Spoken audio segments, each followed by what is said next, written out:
Hey everybody, my name is Doug Fine and I run D.FINED Performance Solutions out of Augusta, Georgia. And today in the long form podcast that we offer, it's Devin Halliday. Devin, thank you for being here. I look forward to learning more about you and our listeners to learn more about you and what you do and how you can help them. But first, folks, I want to read a bio of Devin's. He's got a powerful bio and he's very intriguing. You're gonna see that right away. He's an award-winning sales leader with a diverse background and passion for people. He hosts the Belonging Factor podcast, where he elevates the dialogue around diversity, inclusion, and of course, belonging.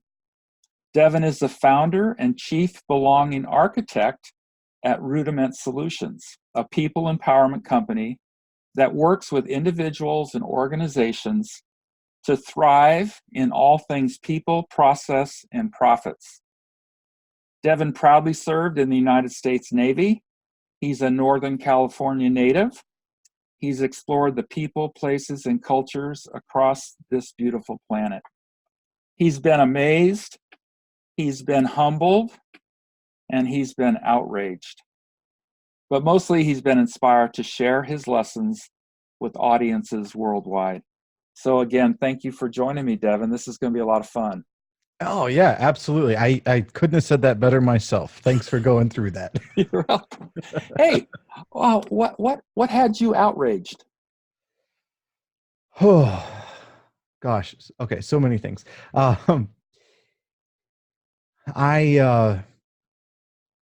share a brief story. I've lived in many places around the world, lived in Japan and traveled everywhere. One place I lived, in fact, immediately prior to moving to Pittsburgh, I lived in Hawaii for a number of years. And lucky, right? Yes, absolutely. There wasn't a day that went by that I didn't make a point to pause and reflect on how fortunate I was to have that opportunity, particularly considering that many families spend a lifetime saving to go on one family for a week to the islands, right? It's got a vibe that you can't compare with, right? I know, I know. So I experienced living in Hawaii something that, as a white male, there's not a lot of opportunity for me to experience in the U.S., and that was racial and ethnic discrimination. And Doug, I know you lived in Hawaii, right? I've traveled through there. I've been there a few times, yeah. For a period of time, yeah. Yes. And so, there's a history to Hawaii, that a set of islands that has been conquered. I mean, is that a word? I guess it is. Taken, right? maybe. Taken, yeah, stolen in the name of a queen or a king or a flag. A president. Yeah, a flag.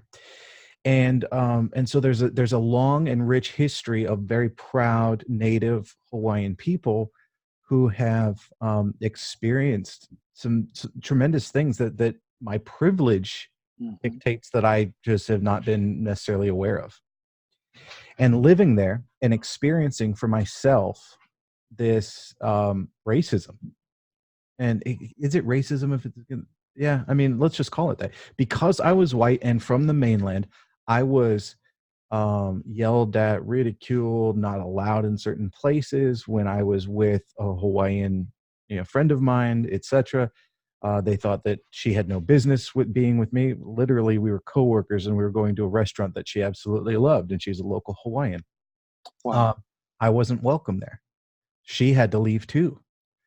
And so, I mean, there's a moment for me of outrage, and not outrage at the Hawaiian people, outrage at my privilege and ignorance, outrage at myself for the fact that I was so pissed at these folks.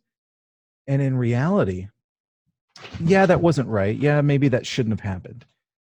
But that is something that until it happened to me, it wasn't as big of a deal, right? So I mean, there's a small example of some outrage when I really became very, very evident and aware of privilege that I had been afforded that I didn't have any other opportunity to experience or see in that way. Hey, I want to just let the audience know that you and I are shipmates. Yeah. We both served in that, what I call the canoe club The canoe of club. the U.S. Navy. That's true. And you were very blessed to go to these different places, actually live there Yeah. on your Navy tour. So tell me about your best takeaway from the U.S. Navy. Best takeaway from the U.S. Navy. Work the overnight shift because the chow line is shorter. Yeah. Yeah. Go ahead. So, best takeaway from the Navy: the amazing ability that the military has to take a bunch of individuals and in a very short period of time, strip them down of all individual self-confidence and build them back together in this team mentality. I say that, a little bit jokingly, but just the idea of an incredible way for people who have never maybe seen other people of certain races or different backgrounds, Right. bring them all together and teach them how to have each other's backs, to look out for each other, and to move the mission forward together.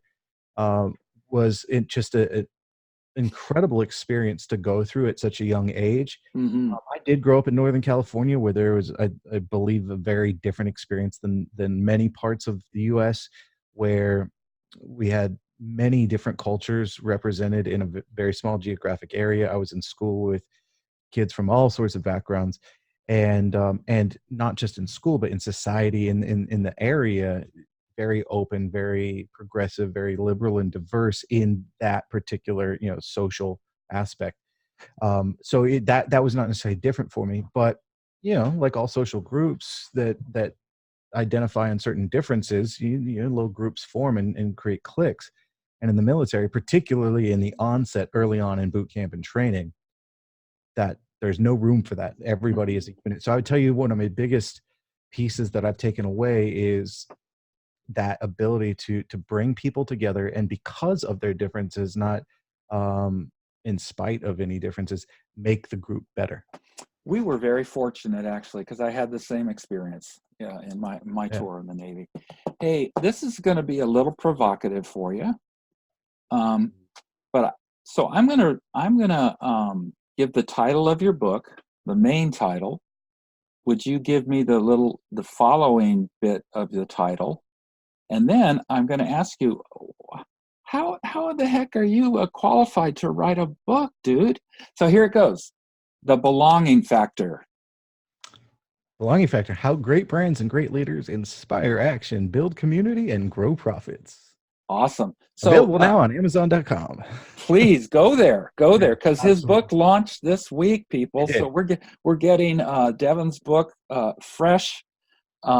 So I want to hear really about your story. I want you to, if you wouldn't mind, just kind of sharing some of the major themes of your book, in your book, Sure. and what we can learn from just the author telling us a few things. Yeah. So let me address your provocative question. How am I qualified to write this book? So unless I was a guy who spent his time in the military writing a book about brain surgery, um, I'm pretty sure that most people are qualified to write about, at the very least, their lived experiences, and then when they do that for decades, and then on top of that become academic students of human behavior, psychology, and students of winning teams and great brands, suddenly the at least collection of information starts to follow.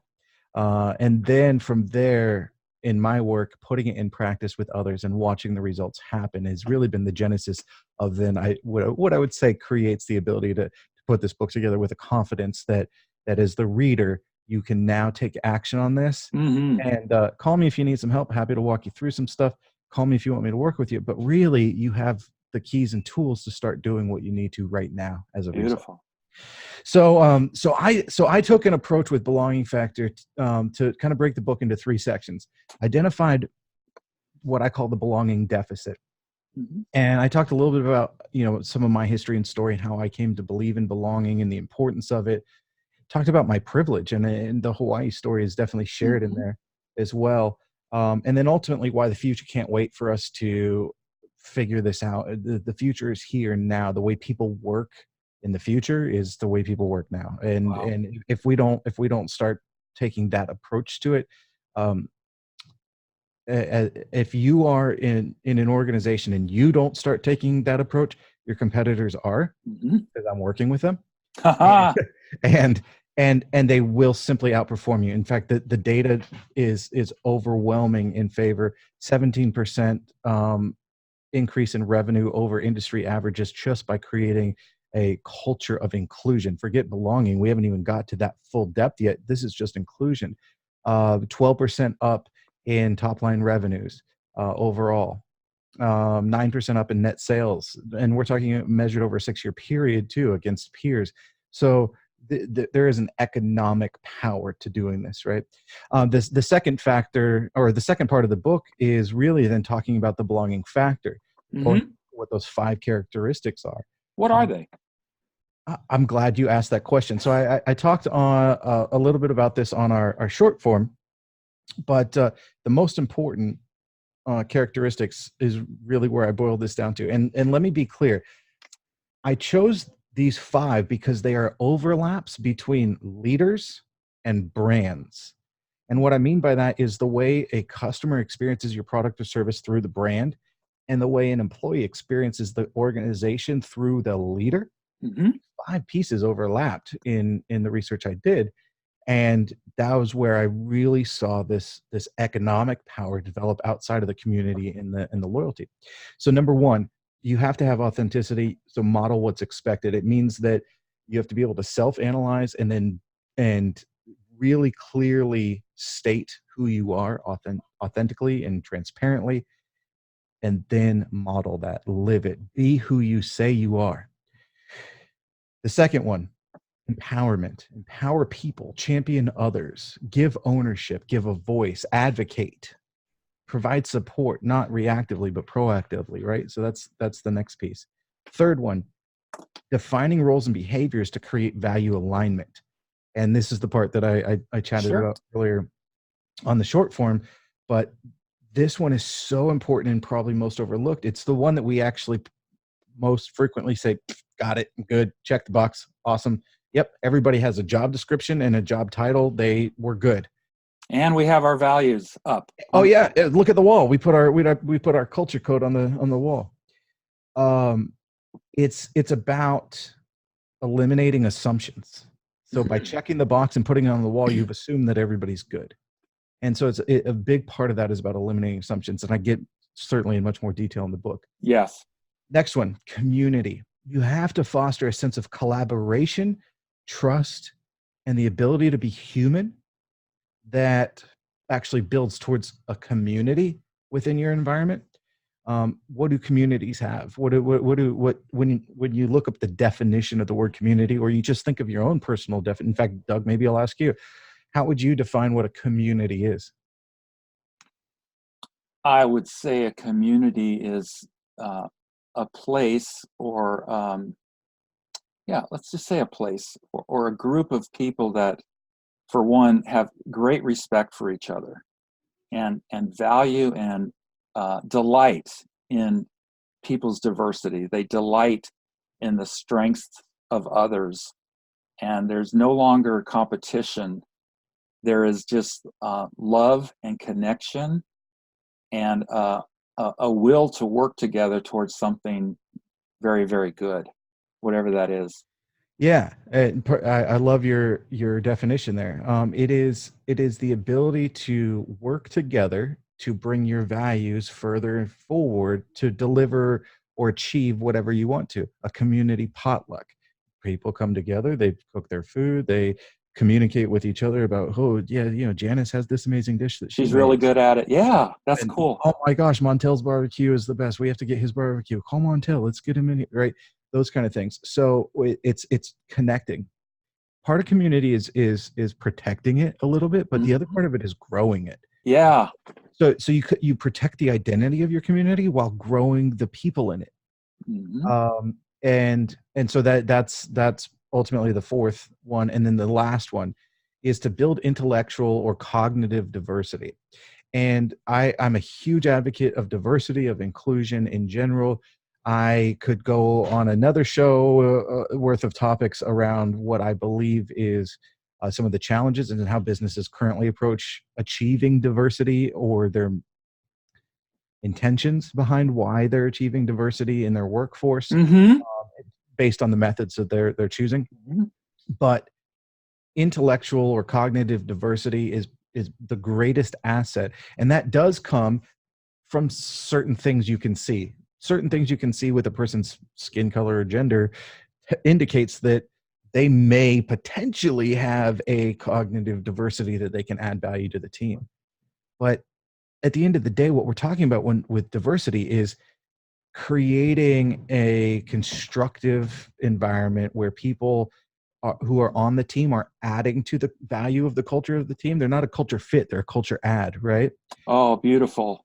Yeah, and so it's valuing the diversity of their backgrounds, whether it's in education or it's in lived experience, that brings forward what your team's culture and capabilities are.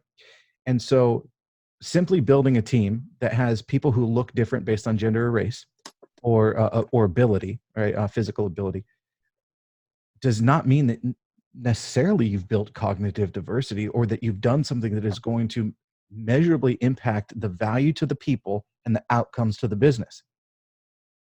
But when you build that intellectual, that cognitive diversity, which definitely typically includes different cultures and backgrounds, you now are working towards your fundamental mission for your organization, which is always to deliver a better outcome. Whether you're nonprofit or for profit, better outcomes is what's measured, right? Right. So those are the five. Well, I'm going to play a game with you. Oh boy. And I just dreamed this up just when you were talking about your five. And I'm going to ask an expert in belonging and an expert in organizational culture. I'm going to ask you just to kind of riff on the things that I sell, if you will, and I try to bring to organizations to help them become engaged organizations, fully engaged. And you see those words back there, magic? I see magic. Yeah, they actually stand for something. They sure do, don't they? Yeah, so I'm going to ask you to just talk a little bit about your take on my letters, okay? So let's start with, I'm going to mix them up because it's really not about the letters. It's really not about the word, it's about the letters. Let's do What it. about G? It stands for growth in my model. Talk about growth in an organization. So growth in an organization is typically measured, in my experience, based on the revenue growth. Um, and so growth of an organization, from my perspective, must be measured in a few other ways in addition to that. Okay. So we're not just growing markets. We're not just growing our top line. We're not just growing our, well, I guess you wouldn't want to grow your OpEx necessarily unless you were Uber. uh, Yeah. but but growth of an organization in the way that it's impacting a culture or a society, growth in the way that an organization has the ability to scale, not because of what it's done necessarily just financially, but from what it's done from its brand standpoint, meaning there's more demand Mm-hmm. for the product or service that they have to offer. So because you're trying to solve something more holistic, you're being rewarded with now a need to grow your business to fulfill that, because you've built a brand. Maybe a Patagonia could be a good one to use. Mm-hmm. And you've built a brand where people align so much with your vision and values that they want to spend 5 times the cost of what it is at Macy's for your windbreaker or your parka. And then you have to now go solve the problem of growing your production and growing your sales and growing your order fulfillment, right? So, yeah, talk to me about the growth of your people within an organization.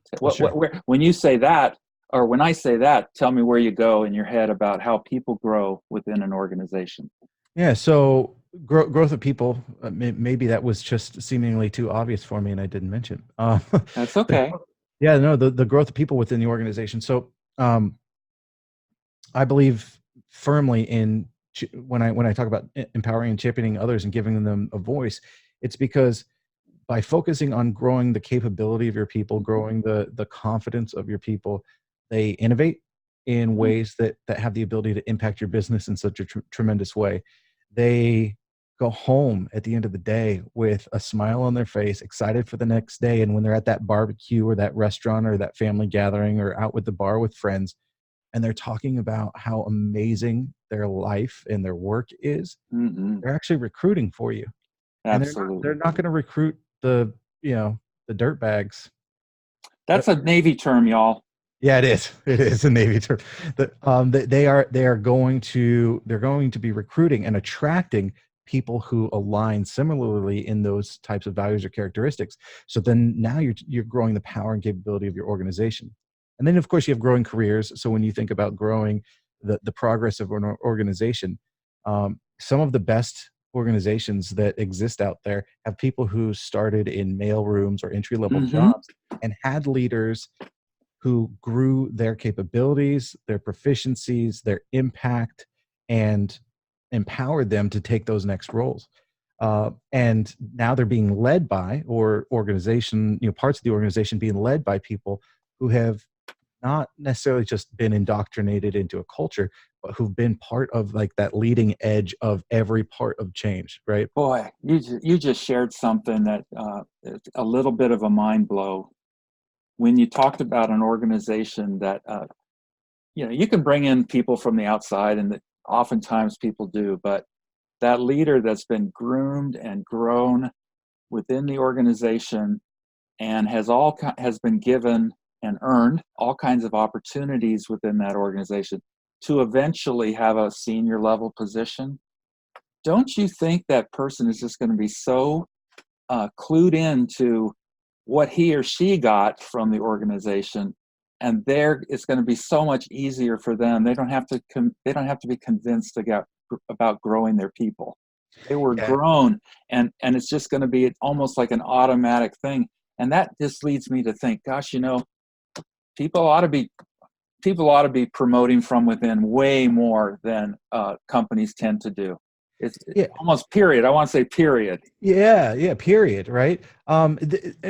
There, as with anything, there are risks associated with doing that. You risk creating an echo chamber where Right. you recycle thoughts and ideas over and over, and don't have fresh perspectives. Um, Yes. That's the downside. You're right. but there's a solution to that downside that actually enhances the benefits of what the upside are, and that's working with an outside organization, bringing in a consultant or Yes. somebody who can help give that perspective and shine that light for you where you need it. But you get all of those other benefits by promoting the leaders up. You don't always have to hire from outside, right? Yeah. Here's one thing: if you're a senior leader and you're watching or listening to, Mm-hmm. and so you're a VP or higher position, and you have experienced that progress from front line to boardroom, so to speak. The the one thing that I have experienced and I would ask you to just evaluate is I'll ask this question rhetorically. Is there a bubble that you pierce into at some point in your executive transition that insulates you from remembering and doing Mm. all of that? I've experienced it, and personally in folks that I've had in my leadership chain, as well as with some folks that I've worked with who have gone through that progression, but they achieved a new role where really the stakes, I mean, let's be clear, the stakes are different when you're in a senior executive role. The conversations are different, the impact of decisions are different, and also the politics tends to Mm. take a much more forward role in interactions and decision making. And so is there a bubble that you pierce into and where some of that stuff can be forgotten or become not politically amenable to what you are trying to accomplish in your career at that point, and why? Right. So there's the rhetorical and why. When you were talking about the bubble, it could also work this way. You're not peering into it, but the bubbles around you, your brain almost, Yeah, and you're looking out from your bubble, you're right. that your new bubble that you guess what? Sometimes people think they're in this new role and they can't talk to the people. They can't go back to their former coworkers, and it's all different. So that's beautiful. Well said. Okay, let's go on to M. That stands for meaning. My thoughts on meaning. You don't have a P on there, so I'm going to talk about purpose when I talk about meaning. Sure. And because that's my interpretation. If there is a common or shared purpose, or if there's an alignment with a personal purpose, Mm-hmm. where there's meaning that is given to the work, that's where engagement starts to really create its foundation, right? And so, as an employee, particularly in the, what are we at, 5 generations in the workforce currently? I think Something so. like that. We Yeah. still have some greatest generation that's on the tail end, and then the Gen Z's just starting to get in there. So it's a multifaceted thing. Is the work I'm doing meaningful to my boss? Does my boss, find value in what I'm doing? Mm-hmm. Does the organization and is what I'm doing really have an impact on the organization, or is it just busy work? Next one. Do I feel like this is a respectable gig where, like, people look at me in the community and think, oh yeah, you're doing something that's pretty cool? And is it meaningful to me, or fulfilling, or purposeful for me? That's what I think of when I think of the M.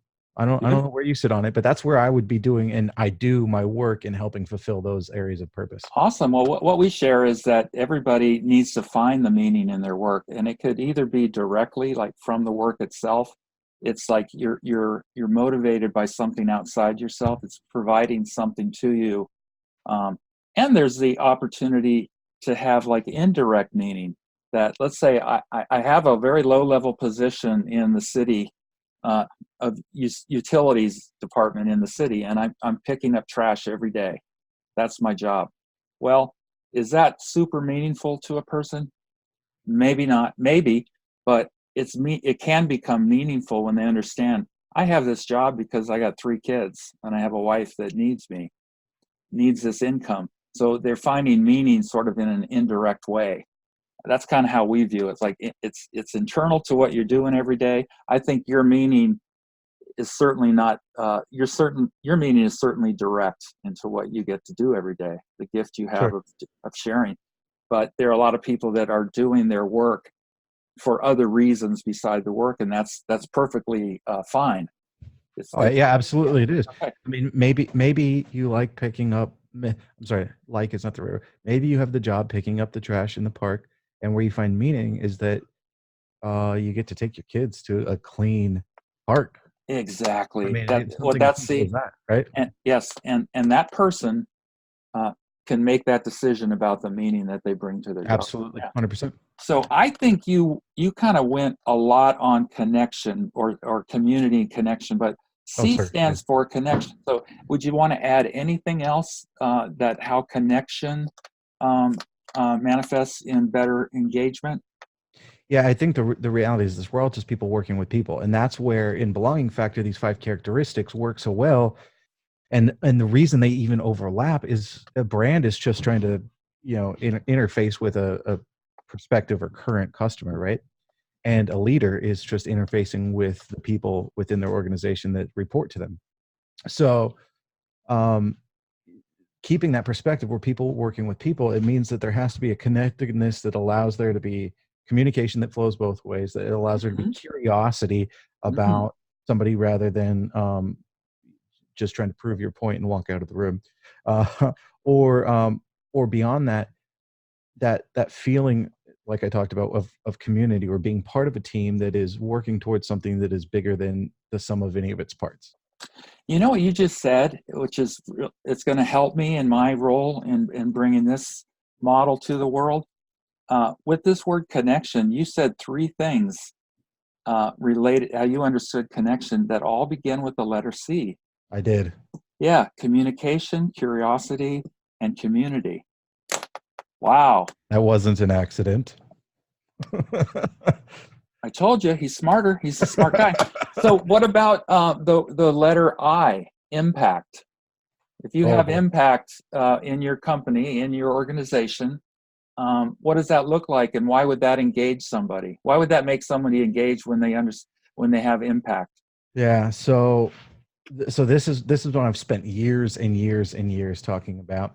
Um, and when I talk about impact, I don't think of it as performance. I think of it as impacting something greater than your immediate responsibility, which could include others, or it could include a stretch assignment or project, or it could include sharing a best practice or something and teaching that to another group or Mhm. another team to where now they are doing things that are um, that are delivering better results. So I don't think of impact as that kind of job related performance output. Performance is kind of table stakes in general. Um, Mhm.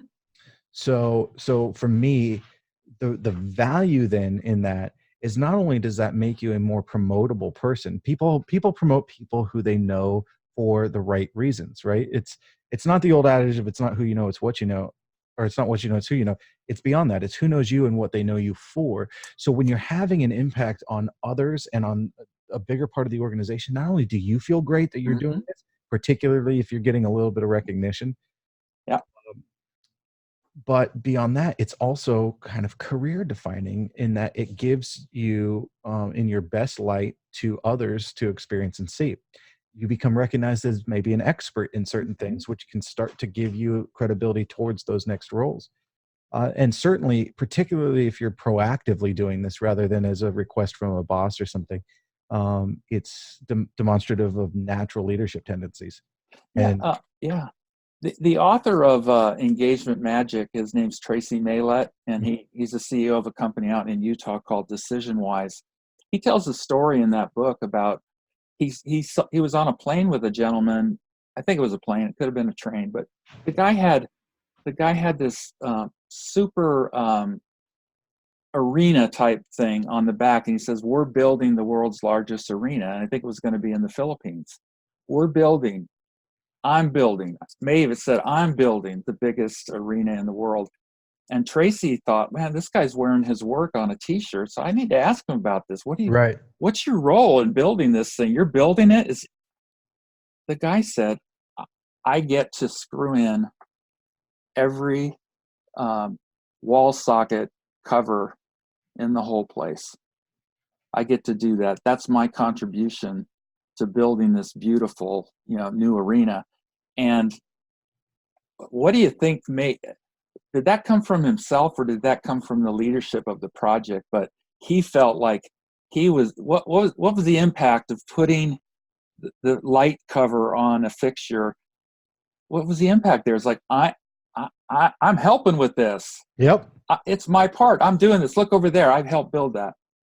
That's an amazing story, and that's impact. Oh yeah, it is. Absolutely. You Yeah, got that's to see it. fantastic. Last letter from my model is A, and that stands for autonomy. What do you think about autonomy when it comes to work and workplaces and organizations? So maybe this goes back a little bit to, I don't know if this is in kind of championing others. When you give people a voice and you give them room to grow and to spread their wings and to develop in their capabilities without um, micromanagement, is probably the most fundamental. Without mansplaining and giving direction to somebody over and over about something that they may understand, and giving autonomy for people to choose the direction of their career, Mm-hmm. choose the to choose the performance outcomes, or at least some of the performance outcomes that they would like to achieve, particularly if they're stretch goals. Mm-hmm. Um, Yes, yes. and that autonomy, when established and set up in the right manner, that has periodic, scheduled, and appropriate kind of check-ins to further the progress, hopefully, ideally. Autonomy is an incredibly empowering thing. And again, it gives room for people to solve problems, make their own ideas. Autonomy is not, by the way, saying, I trust you can go figure it out, when an employee is coming to you with a genuine concern and need for help. Yeah. That's not autonomy. That's being a poor leader, right? Yeah, I'm laughing Yeah, because you're spot on. That old saying, "Don't come to me with a problem until you have a solution with it." Bring a solution too. That is so old school to me, because you're yeah, no longer a partner in right. determining where we go forward together as a leader and as a contributor. You're not a partner now. Now you're sticking your finger in their face, going, "Tell me the solution." Yep, Well, why would I have come if I have a solution? right. It's really nuts. So, thank you. You did really, really awesome on Did I my pass the thought. test? Yes, you got a plus. A plus. Oh, you had to Yeah, check. All yeah. right. So here are two other things that are sort of in the ether when it comes to leadership and organizational health, and I want you to kind of riff on those things. And let's start. I know I remember the first one, and the second one will come to me. But let's just talk about coaching. What's your thoughts? What is your thoughts about leaders, and maybe even, well, or a coaching culture? Do you believe in that? I firmly believe in a coaching culture. Um, Now, I come from a maybe a bias to coaching culture, uh, because coming out of the military and then into this Fortune 15 organization where coaching was a big thing, I appreciated it. I appreciated having a partner who was not directing, but truly coaching, being a part of understanding opportunities, solutions, providing feedback regularly that is constructive, providing feedback regularly that is sometimes not constructive, but just informational and good to have. Um, Versus, my immediate experience prior to that, which is not a coaching culture in the military. There's no coaching involved. There is rule and standard and Protocol. protocol. Yeah, that's really about it. If it's not in the manual, it doesn't exist, right? So, um, We live that, people. We live that. He and I. it's true. It's true. And so, and by the way, this is a long time ago. So I mean, I hate to go way back, um, but for me, I would say, it's just to preface where my background on my answer is being involved in a high performance culture, but there was also very coaching centric. So it really boils always down to intention and execution, though, in a coaching culture, right? um, if the intention, and this is of the individual, because the most correct assumption for this conversation is that an organization that has a coaching culture wants it to be a productive and supportive and thriving environment for all. Now, the intention and execution is up to the individual leaders or people who are doing it, right? And so if it is to check the box because they don't necessarily agree with the process, then certainly you're going to have bad outcomes, and I don't agree with that execution. If the intention or the execution is around making people better as a result of them having a brief or lengthy interaction with you, depending on what was appropriate, now we're talking about the right things. Feedback, when you say coaching culture, I think of regular, frequent feedback tied to not just a problem, not just a solution, but to a person and what together that coach and that person can work on to achieve the desired outcome. Wow. The second thing I was going to ask you about, but we're not going there because I think you already have shared when you're talking about regular, consistent, and what I see in the ether a lot these days is one-on-ones with your manager, at least once a week or at least every 2 weeks. But you covered that, because a coaching culture expects those kind of regular meetings between leaders and employees. Or is there something else you want to say about one-on-ones? Yeah, there's one other thing I want to say about one-on-ones. If you're a leader, quit coming into one-on-ones prepared with all of the results for a person Yeah. and Yes, going sir. and going down a list of results. Could you imagine a athlete? Let's pick a non-controversial athlete, to whoever your favorite one is. An athlete going into their wide receiver. They go into a wide receivers meeting, NFL, right?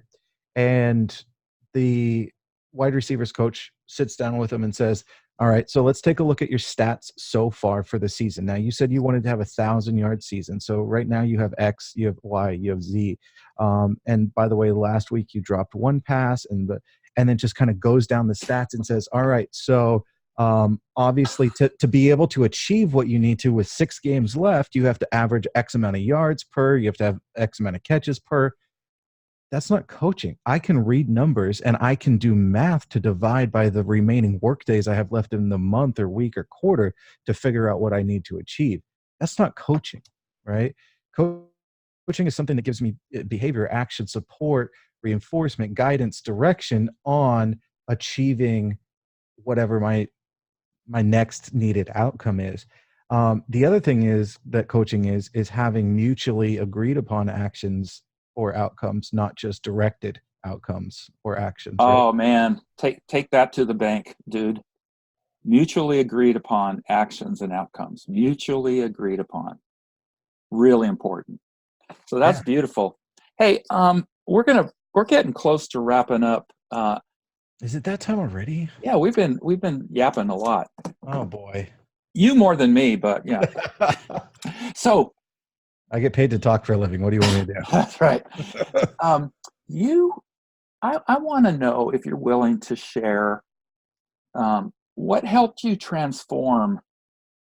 And you actually mentioned it, maybe in the short form or maybe earlier in this interview. What what was the catalyst that set you on your journey of belonging and being a better leader? And I know this occurred for you in your Fortune 15 company, but you shared with me a little bit about your story. But I think, and it's probably in your book. Yeah. But I love the way you said it and how it happened. And if I think people would really love to hear Devin's story about your own kind of transformation. All right, so I'll break this into a couple of chunks in my life because it was progressive Hmm.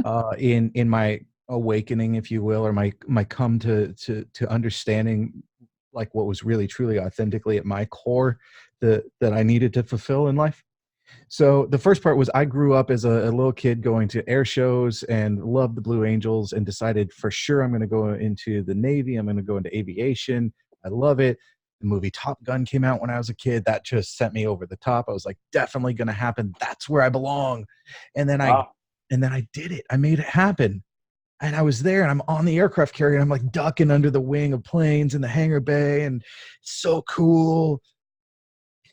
And then, it's the military. So ultimately, the military has missions and objectives that it has to fulfill. And that happened while I was there in the Persian Gulf. And an awakening came that, oh, maybe I don't necessarily like this stuff. And I never really thought about being in the military. I thought I was just going to be in aviation and around these cool jets, high performance jets. And while I respect and appreciate so much of my journey in the military, I came to realize that it wasn't where I belonged. The word wasn't belonging. It was like, I don't want to be here, after I'm done. It's something along those lines. But the feeling that I didn't have was belongingness. Mm-hmm. And then, kind of fast, go ahead. You would not equate then esprit de corps and the team kind of accomplishment of a mission, and that's kind of what the Navy drills into us, right? Oh yeah, the So battle. you wouldn't view that as belonging. No, Okay. no, I don't think I would. Not because there wasn't an aligned purpose or value, right? I think the Explain Navy, that a little bit. There wasn't. for me, there wasn't an I aligned see. purpose or value. Gotcha. We here's the thing. So everybody's supposed to celebrate when we got our first battle E ribbon as a aircraft carrier, right? And for those listening, that just means that we won a fake little war or something. Hey, I got Right? 2 of those. Yeah, right. Cool. You won 2 fake wars, and so we won a war game. Our ship outperformed the rest. We shot down. Who knows what we did? Because I don't know why. Because the mission dictates that my role didn't have all of that information. So then we got this pin and we're like, yeah, we got everybody who got the battle E. And I'm like, so where do I put it again then? So it goes on the top. Which do I have to move a different ribbon down? That was the extent of how connected I was to it because I had no idea everything that the guys in intelligence and ops and on the bridge and and flight ops and everywhere else were doing as part of supporting their mission. Not because a bad leader didn't communicate, but because in the military, the structure specifically dictates that it's kind of the Bill Belichick method: just show up and do your job, right?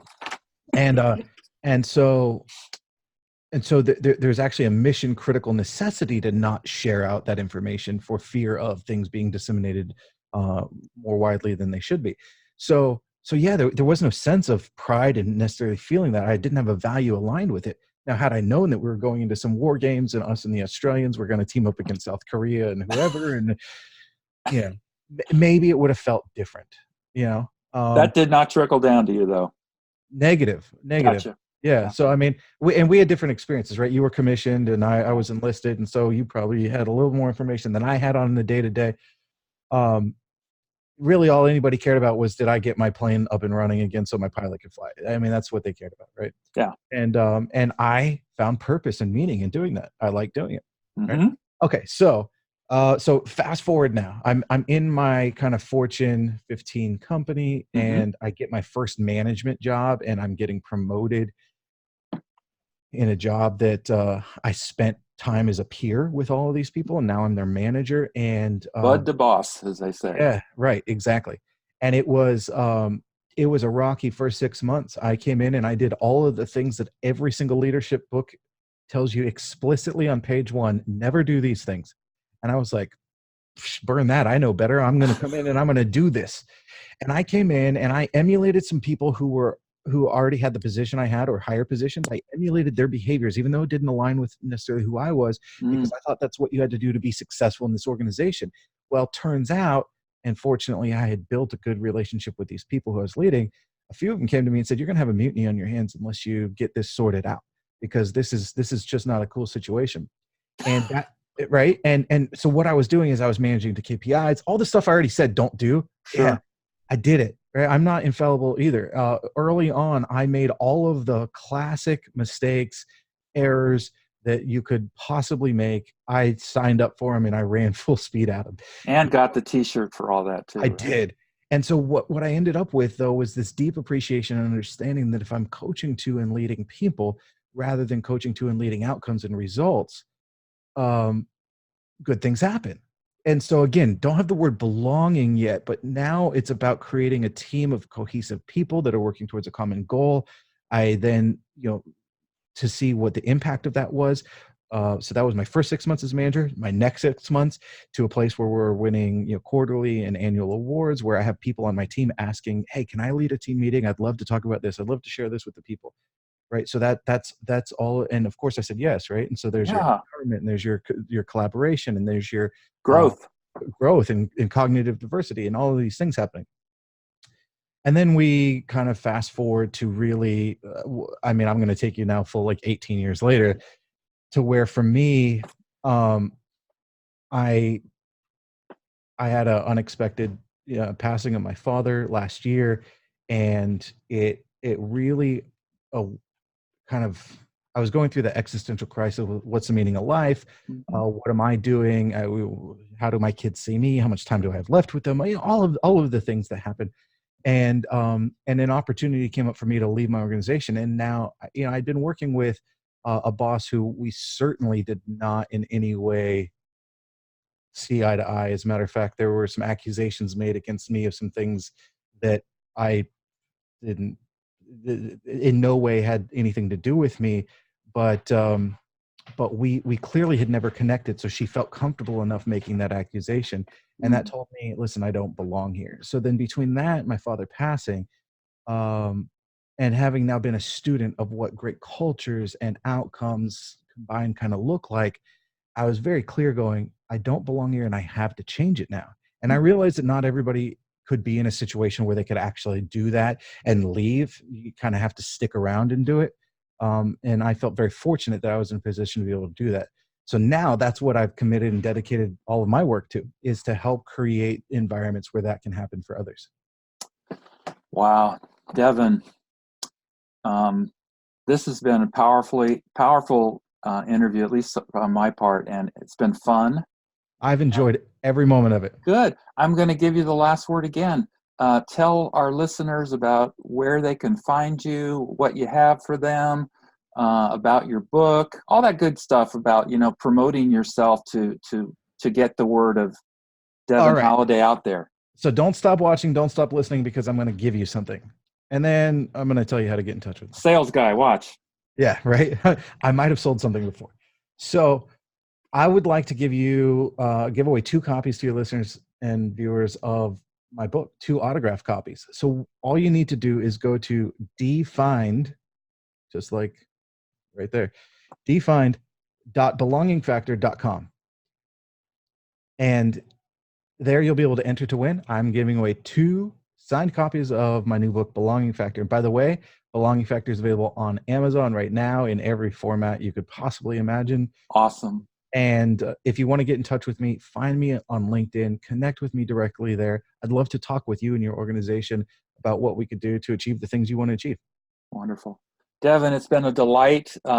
We just kind of became acquainted and got friendly in the last few weeks. So that's how it works when you're working on common goals and things like that. It's very, very cool. I love the work you're doing, and I appreciate the opportunity to speak with you. Well, thank you again, and we'll see you down the road, if not next Friday afternoon at noon.